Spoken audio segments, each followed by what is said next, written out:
सोलापुरामध्ये गिरीश महाजनांच्या विरोधात आता आंदोलन सुरू आहे। डेमोक्रेटिक पार्टी ऑफ इंडियाच्या वतीने महाजनांच्या फोटोला जोडे मारो आंदोलन करण्यात आले। नाशिकमध्ये प्रजासत्ताक दिनाच्या भाषणात बाबासाहेबांच्या नावाचा उल्लेख न केल्यामुळे अशा प्रकारे डेमोक्रेटिक पार्टीनं जोरदार आंदोलन केले, आक्रमकरित्या आंदोलन केले। गिरीश महाजनांनी माफी मागून राजीनामा द्यावा, डेमोक्रेटिक पार्टी ऑफ इंडियाच्या कार्यकर्त्यांनी ही मागणी केली आहे।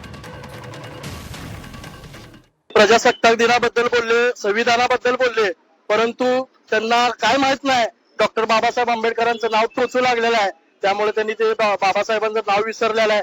आणि आमची जी महिला भगिनी आहे माधवी जाधव, या ताईने अतिशय म्हणजे डेअरिंगने त्यांना तिथल्या तिथे प्रत्युत्तर दिलेलं आहे। त्यांचंही आम्ही या ठिकाणी पक्षाच्या वतीने कौतुक करतो। आणि डेमोक्रेटिक पार्टी ऑफ इंडियाच्या वतीने जे गिरीश महाजन आहेत त्यांना त्यांची आम्ही येत्या काळात जागा दाखवू। ते सोलापूरला कधीही आले की त्यांना आम्ही या सोलापूरमध्ये येऊ देणार नाही, फिरू देणार नाही।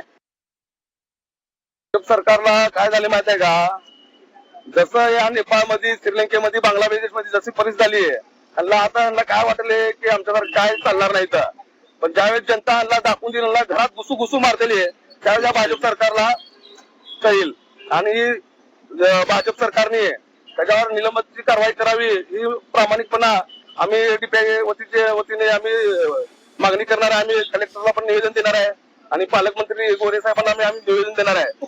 आणि ह्याच्या पुढे बाबासाहेबांबद्दल जर असं काय गोष्टी वारंवार होत आहे, ह्याच्या पुढे आम्ही खपवून घेणार नाही।